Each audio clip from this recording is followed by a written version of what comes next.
nggak cuma makan di rumah makan Padang aja. Ada loh reksadana yang mirip rumah makan Padang. Wah, apa tuh kak? Dana kaget 250.000 untuk 5 orang pemenang setiap minggunya. Kami akan pilih 5 orang terbaik yang sering nongol di notifikasi kami. Caranya gampang banget, kalian tinggal tonton video ini selama 2 menit lebih supaya nggak kena spam. Like videonya.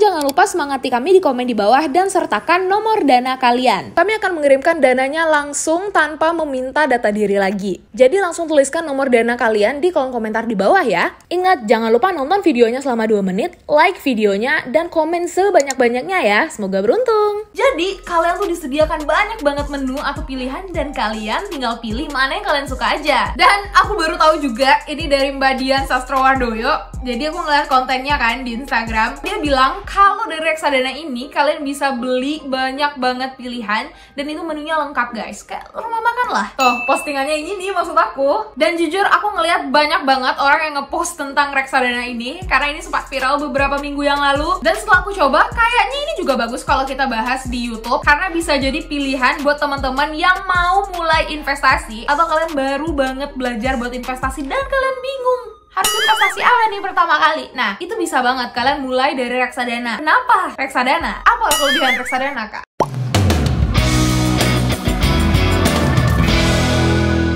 Kelebihan reksadana yang pertama, dia udah diatur oleh manajer investasi. Jadi, dalam satu produk reksadana itu tuh berisi berbagai macam instrumen investasi yang udah dipilihin dan udah dikurasi sama manajer investasi. Yang kedua, produk investasi reksadana itu bukan abal-abal. Karena biasanya perusahaan atau aplikasi yang mau mempromosikan reksadana mereka atau menjual reksadana mereka itu udah ada backingan OJK ataupun bank kustodian. Yang ketiga, yang namanya reksadana itu tuh bisa dimulai dari Rp100.000 aja. Dan seperti yang kita tahu, investasi itu membentuk kekayaan. Yang namanya dibentuk ya nggak cuma sekali doang lah gitu kan. Kamu bisa melakukannya secara rutin, tapi maksudku di sini adalah minimum investasinya itu minim banget. Nah, pembahasan reksadana kita kali ini cocok banget jika kamu kamu masih bingung mau investasi di mana dan kamu masih bingung produknya, mau milih produk apa kakak, aku bingung banyak banget pilihannya, ada A, B, C, D, ada saham, ada ini, ada P2P, ada apa, tapi aku nggak paham kak. Nah, dan di aplikasi kali ini kalian tuh nggak perlu ribet-ribet gitu dan kalian nggak perlu pusing-pusing juga gitu karena banyak banget pilihannya. Nanti kita lihat ya. Sebelum memulai investasi reksadana, ada beberapa hal dulu yang mesti teman-teman siapin. Jangan sampai lupa. Oke, yang pertama, investasi itu tuh pakai uang dingin. Kalian tuh pakai uang yang tidak akan kalian pakai dalam rentang waktu lama sampai kalian akan ngambil lagi. Uang ini juga disebut dengan uang nganggur. Jangan sampai kalian investasi pakai duit buat bayar UKT. Bulan Agustus nih bayar UKT. Jangan. Karena yang namanya investasi, kita tuh nggak bakal ngelihat returnnya dalam waktu dekat. Enggak, minimal banget aku tuh bisa ngelihat return dari suatu investasi aku dengan nominal sekian gitu kan. Biasanya 10 bulan sampai 2 tahun. Itu tuh minimal. Yang kedua, kita perlu menyiapkan dana darurat. Dana darurat ini berguna banget apalagi kayak sekarang masa-masa PPKM gitu. Dimana kita sekarang tuh, kalian ngerasa gak sih kita sekarang tuh lagi banyak banget melakukan pengeluaran sedangkan pemasukannya sedikit gitu kan. Jadi ya harus ada dana darurat yang dihitung per orangnya itu tuh 3 kali biaya hidup 1 bulan. Jadi misalnya nih kalian punya suami istri gitu, 2 orang dikali 3 dikali biaya hidup bulanan. Jadi kalian harus punya minimal 6 kali biaya pengeluaran kalian kalau kalian berkeluarga. Tapi kalau kayak aku sendirian gitu kan, aku cuman perlu menyimpan 3 kali biaya hidup aku per bulannya gitu. Karena hitungannya beda guys antara yang berkeluarga sama yang single gitu. Apalagi kalau udah punya anak gitu kan, beda lagi perhitungannya. Yang ketiga, siapkan tujuan kalian untuk berinvestasi. Maksudnya, apakah untuk kalian beli barang dalam waktu dekat? Apakah untuk 3-5 tahun yang akan datang? Apakah untuk pendidikan anak? Apakah untuk beli rumah? Itu harus ditetapkan dulu. Jadi jangka waktunya kapan. Nah, biasanya tujuan investasi ini akan berkorelasi nantinya dengan produk investasi yang akan kita pilih di reksadana itu. Dan yang terakhir, ini juga nggak kalah penting, kita harus pakai strategi DCA atau Dollar Cost Averaging. Apalagi tuh kak, pokoknya itu tuh strategi dimana kamu rutin melakukan nabung terus-menerus gitu supaya kamu bisa mendapatkan harga yang lebih rendah. Dan yang kedua, strategi ini juga bisa ngebentuk habit kamu biar kamu rutin berinvestasi. Nah, aku coba rangkum dulu biar kalian nggak pusing ya. Jadi harus punya uang dingin, punya dana darurat, ada tujuan investasi, dan pakai pakai DCA. Jadi sekarang itu kalian bisa melakukan investasi reksadana dari HP aja. Kalian download aplikasinya, namanya DBS. Aplikasi DBS ini bisa kalian download baik di Android atau iOS. Kalian bisa cek link description di bawah buat download aplikasinya. Aplikasi DBS ini keren banget karena dia ini kan sebenarnya digital mobile banking. Cuma dari satu aplikasi ini kalian tuh bisa langsung beli reksadana. Kayak aplikasi mana yang mobile digitalnya itu langsung bisa beli reksadana di satu akun. Dan beberapa bulan lalu tuh aku juga sempat nge-review aplikasi DBS, tapi itu tuh valuta asing. Jadi aku tuh bisa mentransfer valuta asing dengan gampang pakai DBS, dan sekarang mereka mengeluarkan produk investasi reksadana loh. Jadi buat kamu yang baru banget mulai buat investasi, kamu bisa mencoba cuma Rp100.000 aja. Dan investasi Digibank by DBS ini nyediain banyak banget hidangan cuan dalam satu aplikasi aja. Apa sih kak sebenarnya hidangan cuan itu? Jadi hidangan cuan itu tuh merupakan sajian cuan yang nanti kalian bisa pilih sendiri tuh.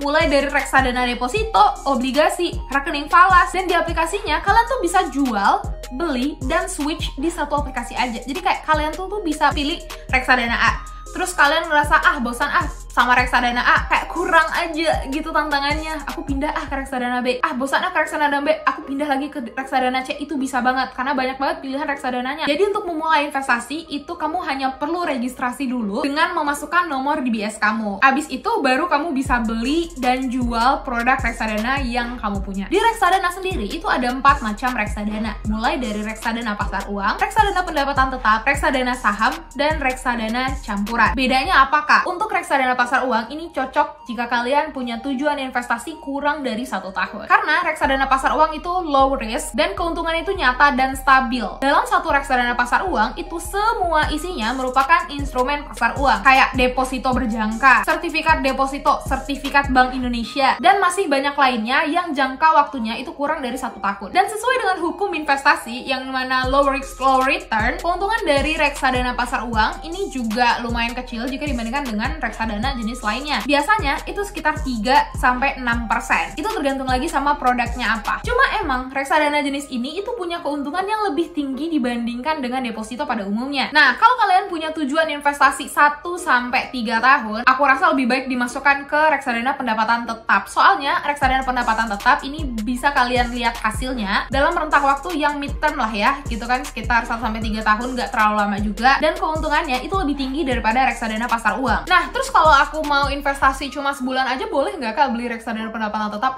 Boleh-boleh aja, tapi kenapa sih dinamain reksadana pendapatan tetap? Karena reksadana pendapatan tetap itu isinya kan surat utang dan obligasi. Nah, imbal hasil dari produknya itu tuh masuknya misalnya ini kayak sebulan sekali, 3 bulan sekali, tergantung rentang waktunya. Jadi kalau misalnya kalian cuma beli sebulan, takutnya harganya masih stagnan gitu loh. Ya berlaku juga kalau kalian beli dalam jangka waktu pendek ya, makanya dinamain reksadana pendapatan tetap gitu. Dan yang ketiga, reksadana saham. Kalau untuk reksadana saham cocoknya untuk investasi di atas 3 tahun, misalnya 3-5 tahun. Kenapa? Karena namanya saham gitu kan, saham tuh nggak bisa dilihat dalam market kecil guys, harus dilihat big picture-nya gitu. Dan reksadana saham mempunyai resiko yang lebih tinggi daripada reksadana lainnya. Jadi kalau misalnya kalian mau nabung buat dana pendidikan 3-5 tahun yang akan datang, atau kalian mau bikin rumah gitu kan, mungkin kalian bisa lihat-lihat reksadana saham dulu. Next, reksadana campuran.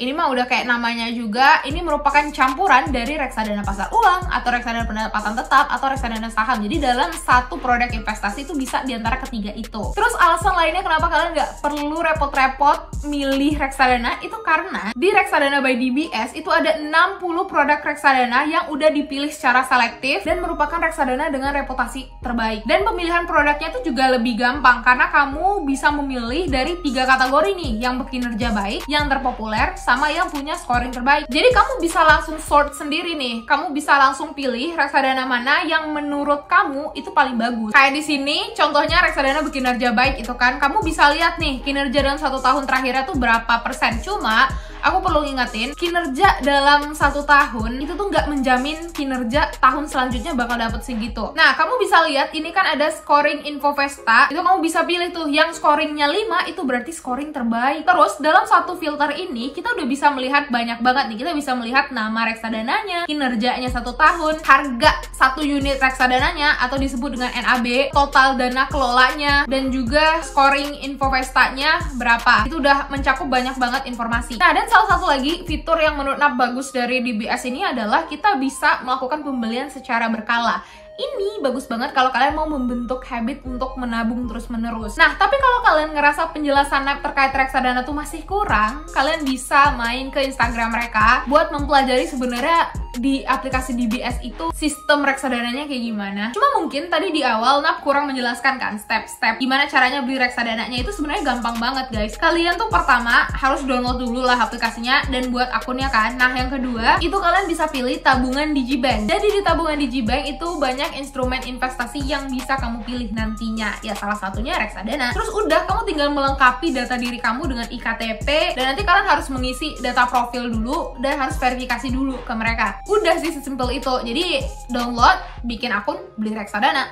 Gampang. So ya, segitu dulu dari aku tentang review reksadana by DBS. Semoga ini ngebantu teman-teman semua, terutama buat kalian yang baru banget mulai investasi. Kalian bisa banget cek-cek tulisan-tulisan aku di bawah seputar reksadana. Semoga itu bisa membantu. And ya, I'll see you in my next video ya teman-teman. Dadah!